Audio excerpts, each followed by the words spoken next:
Albert Malongo Ngimbi, directeur de la sommellerie pour les restaurants Fogo et Épisode. Je suis Laurent André, architecte Et d'intérieur. aujourd'hui, on parle de climatique.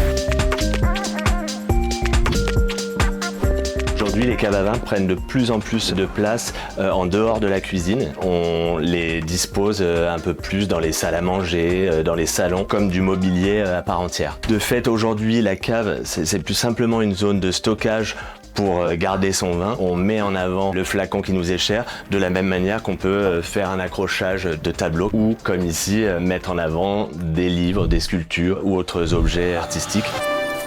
Les critères déterminants pour le choix d'une cave à vin, déjà ce serait forcément l'esthétisme. Ça a besoin d'être beau avant d'être consommé en quelque sorte, un peu comme un grand plat. À la fois la capacité de stockage, l'ajustement peut-être des clayettes qui nous permet de jouer sur un format de bouteille différent, le contrôle des températures sur différentes zones.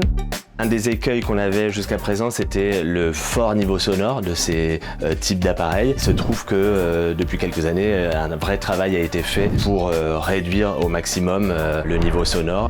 Les atouts selon moi de cette double zone de température, une sera plus dédiée au vieillissement, donc avec une température aux alentours des 14 degrés, ce qui permet aussi d'avoir une hygrométrie parfaite. Également pour la partie haute dédiée au service, ce qui permet d'avoir une température entre 8 et 10 degrés par exemple pour certains champagnes ou certains vins blancs moelleux, et à la fois pour avoir la parfaite température au moment idéal du service.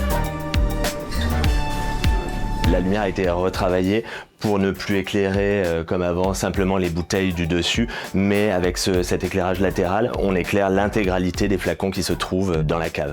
La cave à vin est connectée grâce à l'application Vinotag, ce qui permet déjà de contrôler à distance la température et à la fois pour une gestion, je dirais, synthétique d'un inventaire, ce qui permet d'ajuster peut-être de futurs achats.